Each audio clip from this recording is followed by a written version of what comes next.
Good morning, Wellspring. Hey, folks out there in Zoom land, we're going to mute you now. We'll unmute you after the service ends. Good morning and welcome to Wellspring. My name is Jim Moore. I am part of your Sunday, November 17th, 2024 service team. Now we have a few announcements. Early Birds meet Sunday mornings at 9:30 via Zoom. Link is in the weekly email and on the website. We are reading Stephen Levine's book, Who Dies, and it is just mind-blowing. I'm very much enjoying it. So join us sometime.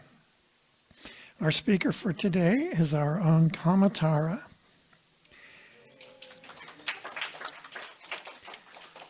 And next Sunday will be Dr. Edward.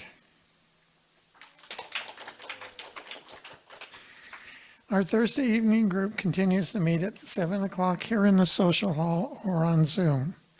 You may get the coordinates from either Cleona or Edward.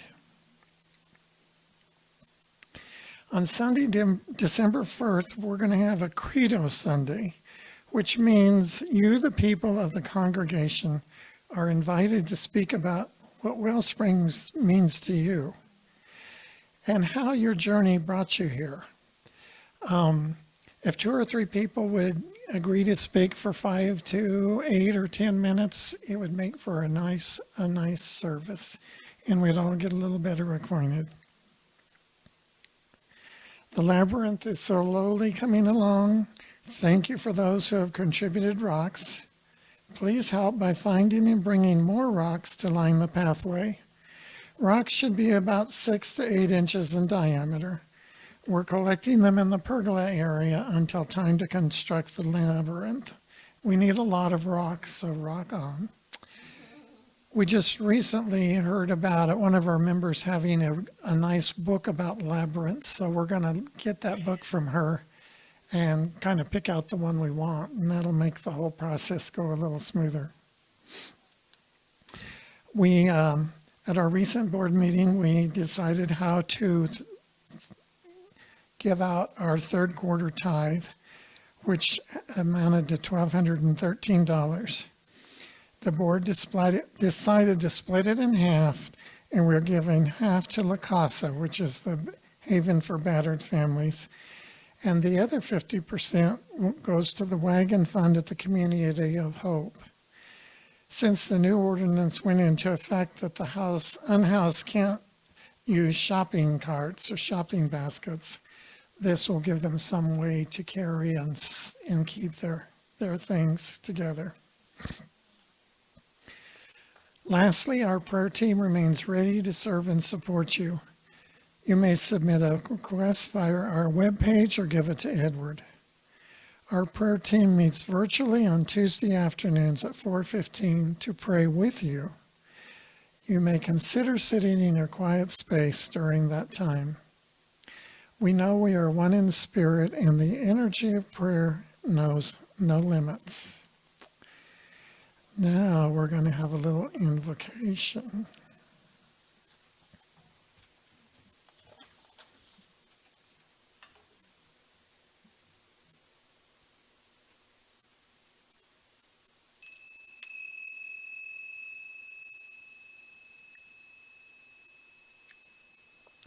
As we gather this morning, we know that Spirit is in this place, that there is nowhere that Spirit is not. We only need to be open to this truth to enrich our lives hour by hour and day by day. I am so grateful to be part of this Wellspring Sunday celebration, and grateful that each of you are here as well. Some in person, some on Zoom, and some just in spirit. As we slowly breathe in and out, we realize and acknowledge our oneness, both with each other and with Spirit. I affirm that Kamatara's message will resonate with each of us, and that we will gain both wisdom and insight from her words and her presence with us here today. I also affirm that we will be equally blessed by the music provided by Barry and Doug, our guest musician. May the love and positive vibes that we receive here today flow out into our community, growing and expanding to bless our entire world. Again, I am so grateful to be part of this beacon of light we know as Wellspring, and so it is. Please stand for the Song of Joy.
You may be seated.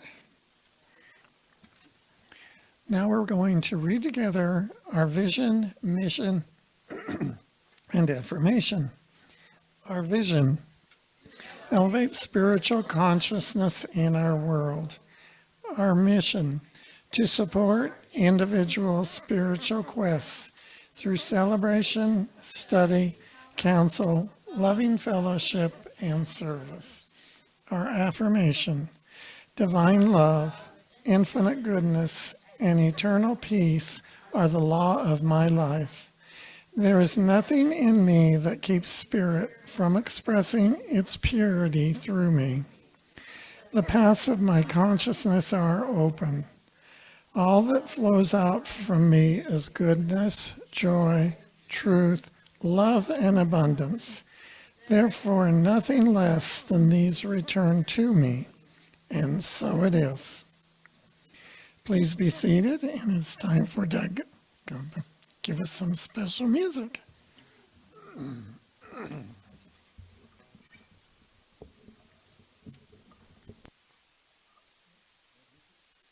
This is a very, very new song.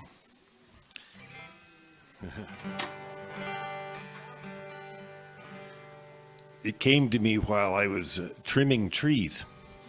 And so that's what it's called, trimming trees. And you can just hear it for what it is, or it could be heard as a metaphor. My father, who was a writer, always told me, metaphors be with you.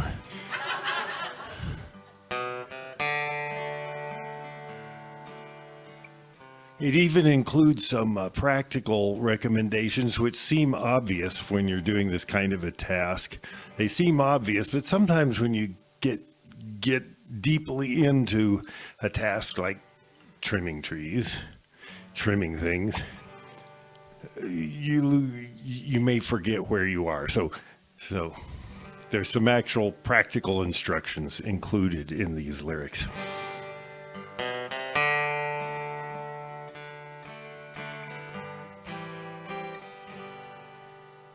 Autumn is here, and I'm trimming trees, branches that once were heavy with leaves. Now some are gray and dry and brittle, just dead weight on my desert willow. Don't sit on a branch when you saw it. Don't stand underneath when it falls.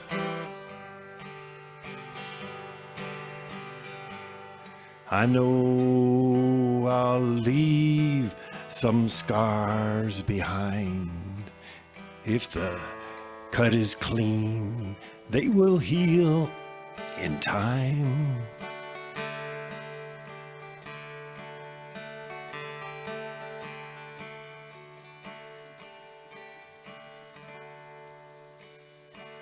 Okay, I'm playing.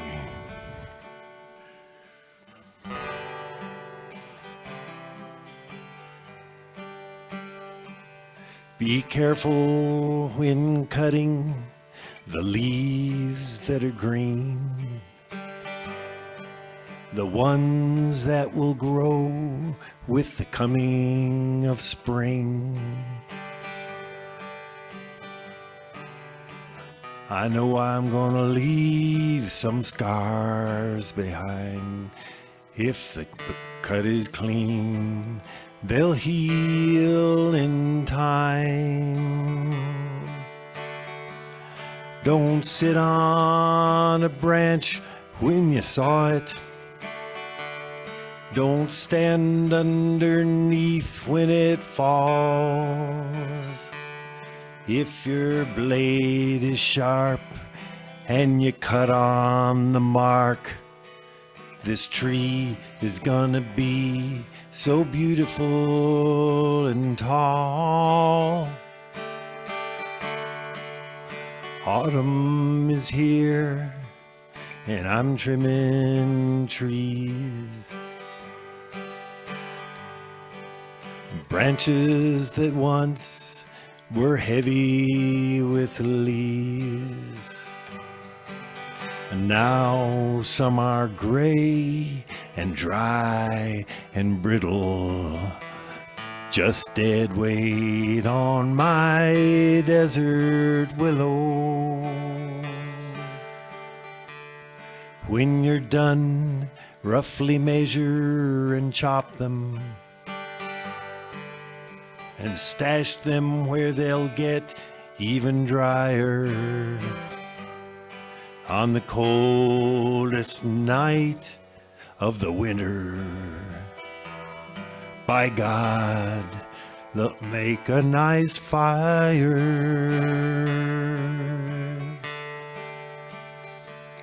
There comes a time for pruning and trimming, for cutting what no longer serves.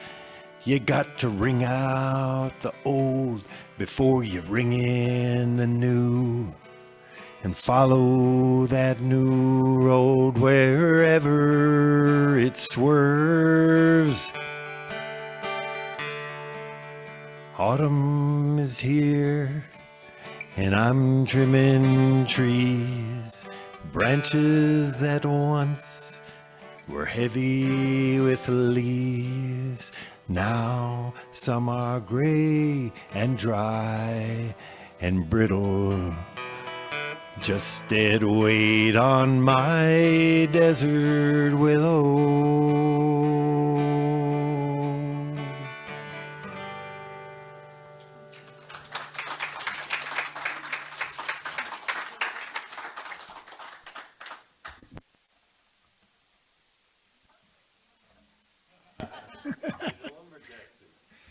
Very nice song. I like that very much.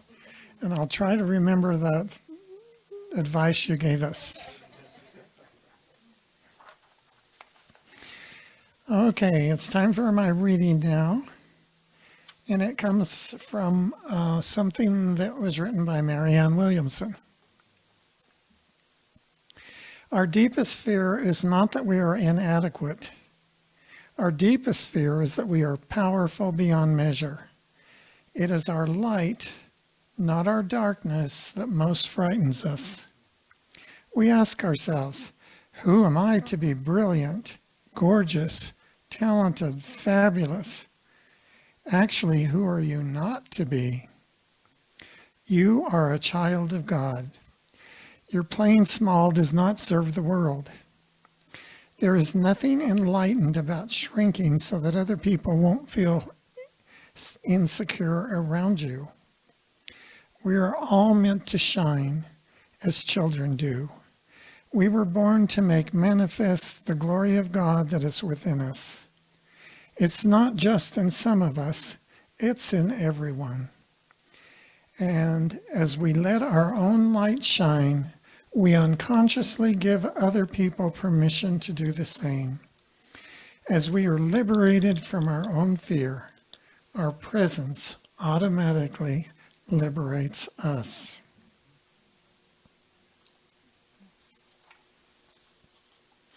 As I said, Marianne Williamson. And now it's time for Reverend Kamatara to come up and share her wisdom with us.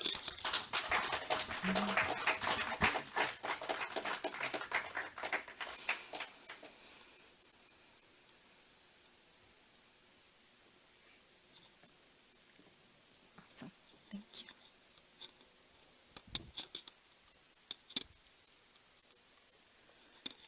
I can hear these earrings need to go. Tap, tap, tap. They're beautiful little birdies, though. So just pretend I have awesome fashion sense. That's great. Okay. Now my vanity can go away. Whew. Well, good morning, Wellspring. Wow, we have a crew today in the house. Oh my goodness, and this beautiful energy, and so happy to be experiencing what winter is like down here. The lovely rain and the beautiful blinding sun all at the same time this morning is so wonderful. Last week in Albuquerque, where I'm living, we had big snowstorm. I don't know if you saw that Albuquerque was just shut down. And on Thursday of last week, 50,000 people had no power. And I was one of them, and it was a very interesting experience. Been a long time since I've had that experience. About 8:15 in the morning on a Thursday, I'm ready to bring it for work. I work online, and then boom, power's down. There's no heat, no lights, no internet, no computer, nothing. And of course, the garage door doesn't open. Not that I wanted to go out and drive in the snow, because people in Albuquerque do not know how to drive in snow. And I thought, well, I could maybe work a little bit on my phone, but once the battery goes, you're kind of done with that. So I couldn't even practice music because my keyboard is electronic. So I had no power, and there was nothing I could do about it. And I was a little bit stir crazy at first. I was kind of sitting around feeling helpless. But you know me, that lasted about 5 minutes. And then I thought, this is just silly. I could be creative in this moment and lean into this beautiful time out, an adult snow day, and see what was possible. And so I had such a good time. I was crocheting and journaling and reading and making art. And when the sun came out a little later in the day, I took a nice, sloppy, melty walk out on the sidewalks. And then, of course, the house was getting colder as the day was going on, and there was a functional fireplace. I was very grateful for that. And there was wood. So I'm like, I'm making a fire. So I had this beautiful fire in the fireplace. I even invited a friend over to come play backgammon by candlelight. And I have to admit, I was really disappointed when the lights came back, the power came back on at about 4 o'clock. And I was like, oh, okay, well, we'll still have a good time. But it was an interesting little piece of discomfort for me to contemplate, that when we lost power, I, at first, lost my power. I felt lost. Like, what do I do? And then I was reflective and I decided to have a beautiful day anyway with the things that I love to do. So when I made that choice to experience what I want, and then I did something about it, that's when I turned my own power back on. So that's what I really want to explore today, the concept of power and who has it or who doesn't, or especially in personal relationships with myself and with others. I really want to think about how I do or don't experience my power. So think about that word power. Just contemplate that word. Bring it up, the word power. What does that bring up for you in your mind and in your feels? How does that word land for you? I don't know, that word power, it's pretty charged. Oh, yeah, I need my own little drum kit. No, it's a supercharged word, isn't it? Especially given the recent election that highlights a lot of the really unhealthy power dynamics that we have in society. But I think as a natural state of being human, it's only natural that we want to have power, to have some sense of power and autonomy.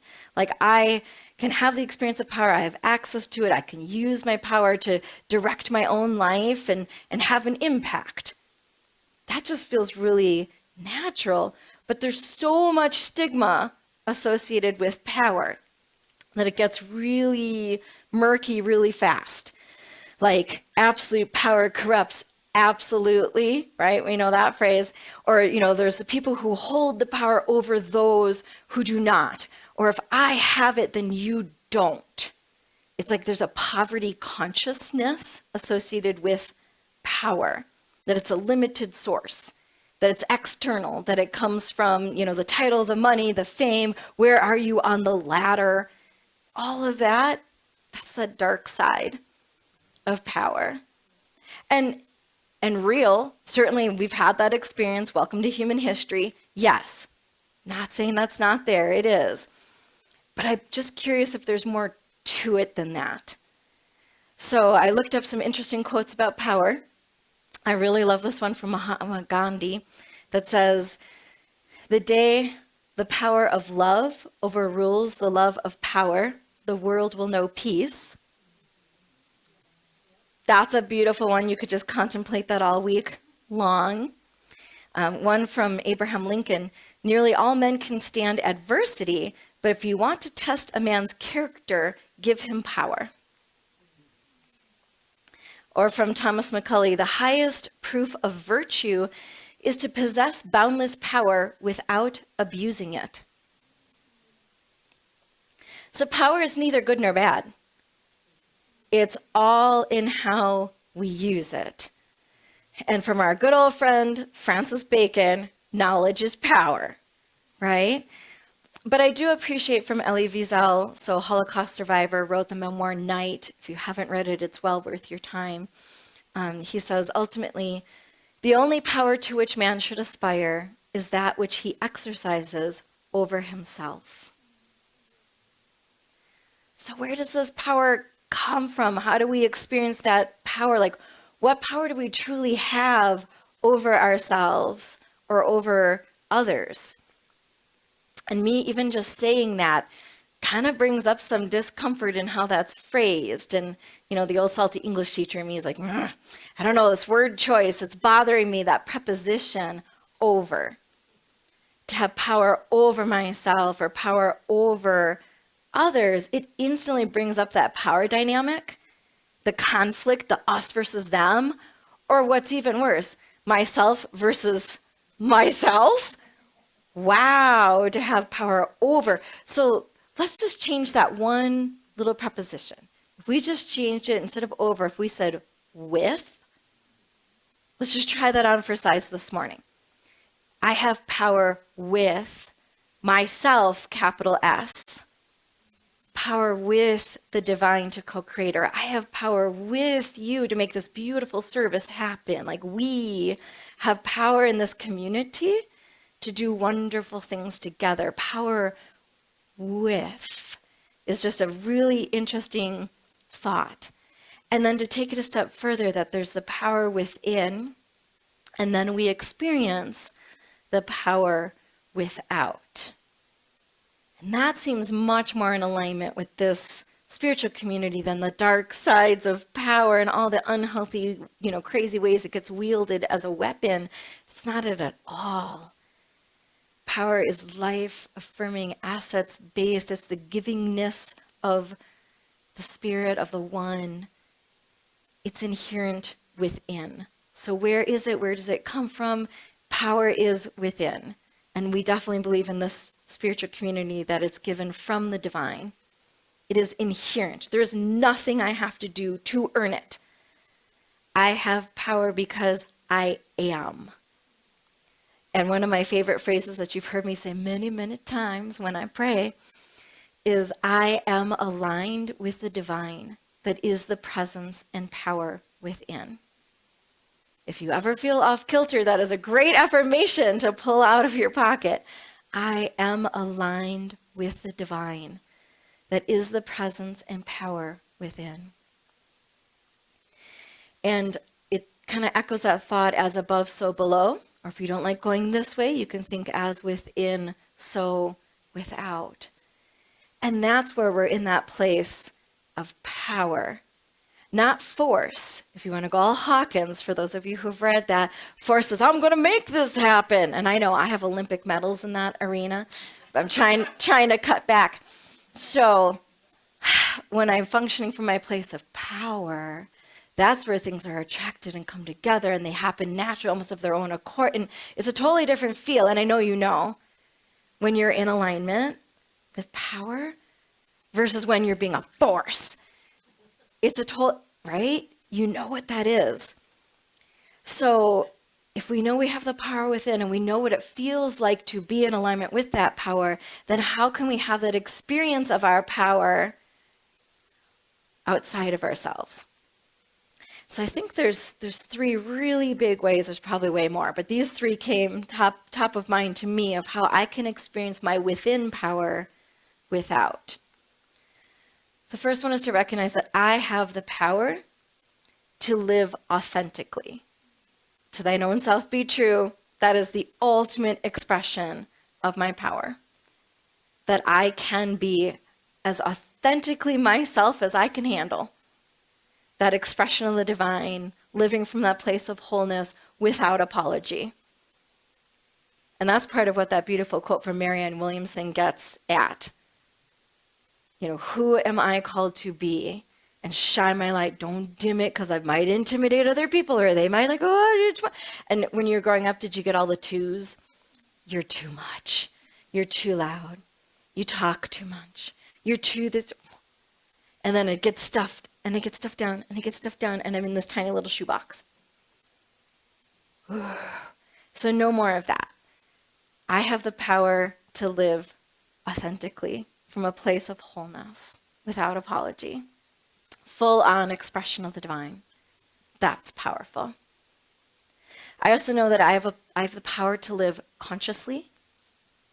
I can choose who I want to be in this moment. I can choose how I want to show up.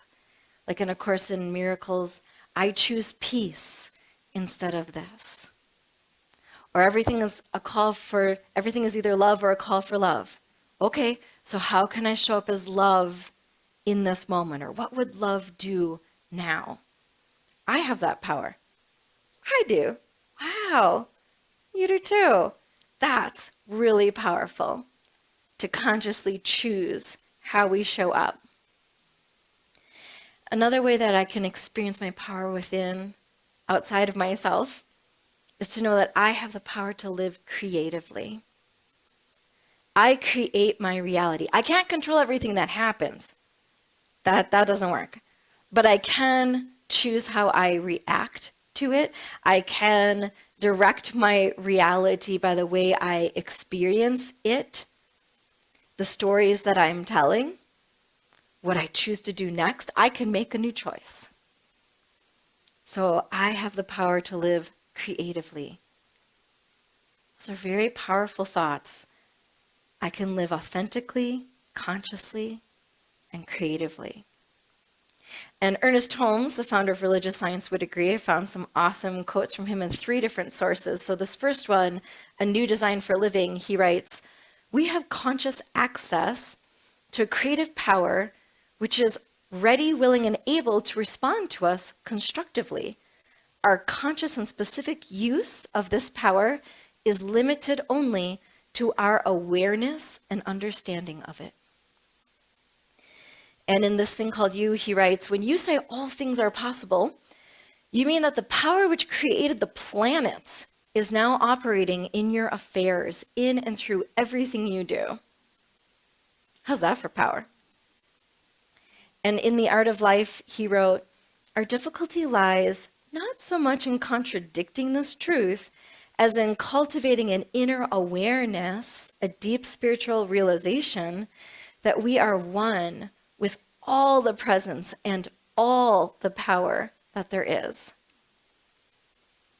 A little more contemporary author, Elizabeth Johnson, wrote this: "Look toward God not as an individual actor within a range of creatures," I love that, "but think of God as the unimaginable personal source of all beings, the very ground of being, the beyond that's in our midst, that God is a generative ocean of love, great creator spirit. And then begin to realize that the power of the creator spirit is not exercised as raw power over, but as love that empowers with.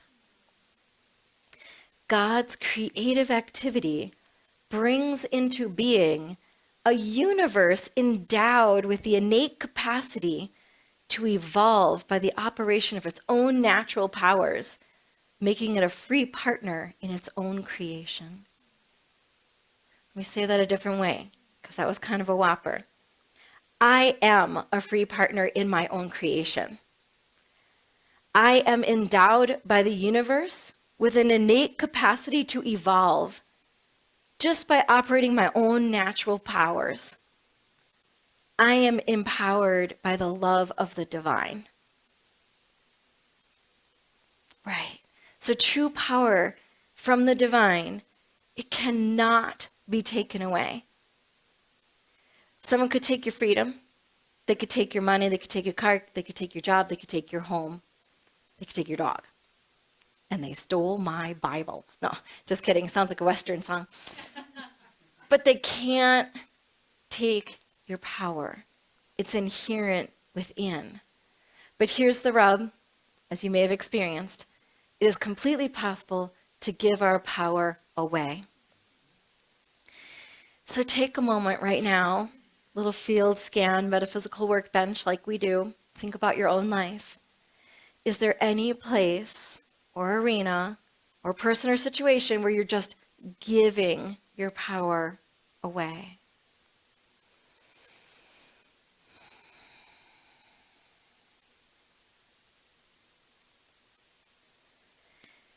Think of anything that drains your power. Is there some drama about a certain thing, or certain relationships, or a job, or maybe there's a past event that is still weighing on you that's taking your power? Perhaps it is your phone, or your TV, or the internet that's draining your power. Is it something that worries you? Or do you have a limiting belief about yourself? Are you giving your power away, letting it be drained? And what would it look like if you weren't doing that?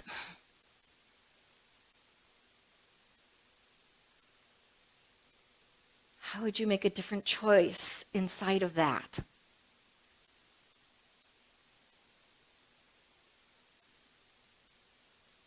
what would it feel like to have that power back?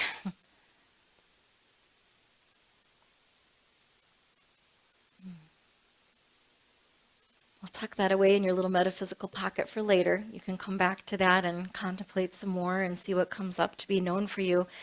I know for me as a recovering codependent, in fact, Olympic medals, woo, go me, and codependency, as a lot of women are raised to be. I absolutely sacrificed myself on the altar of love, as society would define it. I gave my power away daily, hourly, for decades. 15 tabs open in my brain for all the people and the places and the work and the things and the family, and one tab open for me. And probably no tabs open for God. I'm just saying.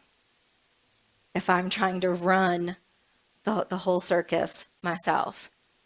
And I was not living authentically, consciously, or creatively.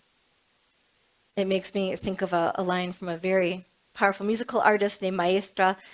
She said, "I was a cog in the machine, but the machine was always me." Yeah. But what I love about this faith, this teaching, this philosophy, this way of life, is that it's all about taking our power back. And just by sheer recognition, it's not woo-woo, by sheer recognition of who and what I am, my self-awareness, my alignment with the divine, I actually have the power to release that which no longer serves my best and highest good. I have the power to know who and what I am and what is mine to do. So I can do that and be that without diluting the power of my full expression. I can live in that wholehearted place and shine my light as I was meant to. So John Steinbeck, favorite author, he wrote, "Power does not corrupt. Fear corrupts.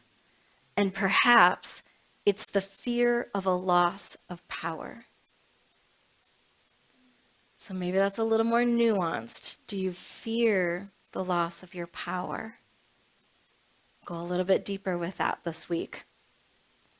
And really contemplate, where have you given your power away? And is there one action step you could take to take your power back? Or, if you're really daring, perhaps there's a non-action step, a thing you choose not to do, to just not give your power away. Stop it. Knock it off. Don't do that, right? Doctor, it hurts when I do that. Then don't do that. I know, easier said than done.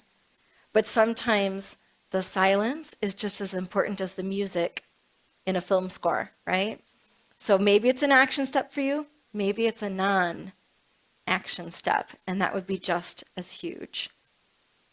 But how is it that you can know your power inherent within and then have the outer experience of that power as you have power with yourself, capital S, and power with each other? If you can remember who you are as an expression of the divine, with the power to create true blessing in your life in this world, that's where you can experience your power within as you live authentically, consciously, and creatively, and stand in the truth of your own being and your own power. And if for some reason you really are feeling totally powerless or helpless or just in that moment where I just can't, there's always one thing that you can do. Always. You can roll up your sleeves and serve someone else. So a beautiful, very brief poem from John Rodell. He writes, "Whenever I feel helpless in this overwhelming world, I become a helper. During times when it feels like I have no power, I serve others. Whenever I help wash the world's feet, my hands stop shaking, and I know peace." And that's the ultimate power, to remember who and what we are and to live from that place of power within and experience the radiant light of peace without. That's how we power up the world. So let's take it to prayer, which is another way we can power up when we're feeling out of alignment. So I drop down and into that place where I know there is only one power and one presence, one love, one heart, one mind. And it is expressing as each one of us here and everyone who crosses our paths and the experiences we get to have in this lifetime and the next, that the divine is showing up as love, as joy, as frustration, as consternation, as confusion, as insight, as mutual support for each other. All the different ways the divine shows up, all of it is the divine, just waiting to be recognized in that moment, in each other and in ourselves. And so I'll say it again. I am, you are, align with the divine that is the presence and power within. And so for this week yet to come, I claim for each one of us a deep knowing of our inherent power within, and to own that I can live consciously, authentically, and creatively. I have power within, and I can experience that power without, with others, with myself, capital S. And that it's a huge blessing for myself and for others when I am coming from that place of alignment, that place of power. And so I welcome that experience this week, and that anything that drains my power becomes known to me and falls away. And I let it go. I don't throw my power away. And I hold that power gently and kindly with a heart of compassion and love for myself and for others, knowing that the divine is working through me, in me, as a powerful creative being right here and now. And I'm so grateful for this teaching, faith, and philosophy, these spiritual studies, the way we can support each other on the journey to have a deeper, richer experience of life. I'm so grateful for the spiritual community that is Wellspring, knowing that we are abundantly blessed to be able to gather here and have this time together and share the journey. And knowing that as each one of us powers back up this week, everyone who crosses our path is blessed. I'm so grateful.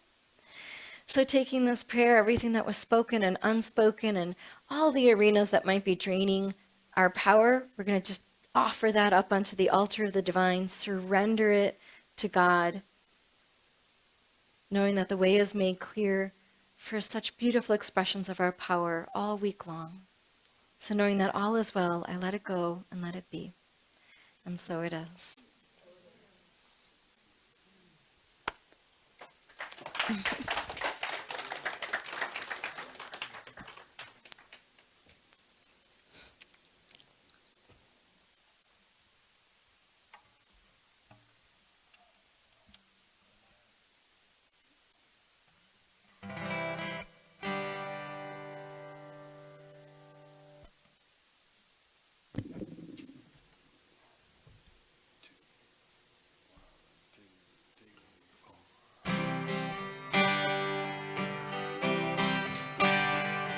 The power of love, the higher power, here every moment of every day, here every moment of every hour.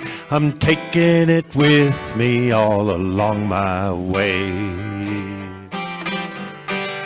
On a quiet day, everything is in motion, every leaf, every stone shimmers with light. We call it love, that sends my heart spinning, that sends my heart flying just as high as a kite. The breeze that I breathe, the sounds of the mountain, the wisdom of hummingbird, wings by a flower. I felt so alone, cut off from this beauty, till a voice came upon me. It was singing of power. It was the power of love, the higher power, here every moment of every day, here every moment of every hour. I'm taking it with me all along my way. For the power of love, I need never hunger, melting like snow, the most ironclad curse. Here all around me, just like a spring shower. For that higher power, I never need thirst. Deeper than sleep, deeper than oceans, wider than hummingbirds, songs to the sage. The book of love has no beginning nor ending, and we are like lyrics dancing over the page. And it's all about the power of love, the higher power, here every moment of every day, here every moment of every hour. I'm taking it with me all along my way, all along my way, all along my way. Thank you, guys. Thank you so much, Barry and Edwin. It's great. Thank you. Thank you, thank you, thank you. We don't even talk about the topic.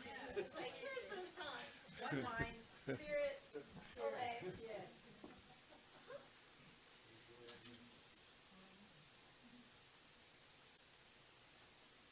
Yes. That was very good. You make quite the trio. And now it's time for our offering.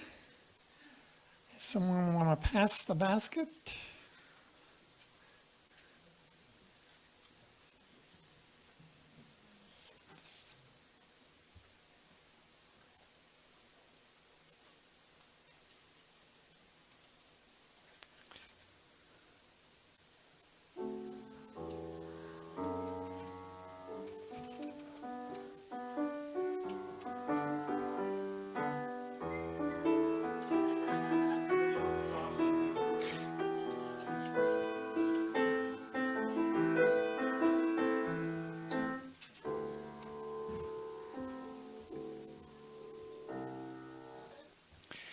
As we acknowledge and receive our virtual and in-person gifts, we give great thanks for the offerings already given and those we will be receiving, because we know that giving and receiving are both part of the one flow. We affirm that we are also part of that flow. We bless these gifts and know they are multiplied throughout our community. Thank you, Edward. There are a number of folks who have contributed to the production of this service, and we're grateful for their service. Brenda and Edwin back on tech stuff, and our music, and our speaker, and it's all great. We thank you for joining us today in Zoom land and here in the sanctuary. Lastly, stay around in the Zoom meeting after service to visit or join us in the social hall. Now please stand as you are able and read with me the benediction, followed by our congregational song. Spirit in the midst of us is mighty. Joy, peace, and eternal life are our true nature and flow through us into the world, and so it is.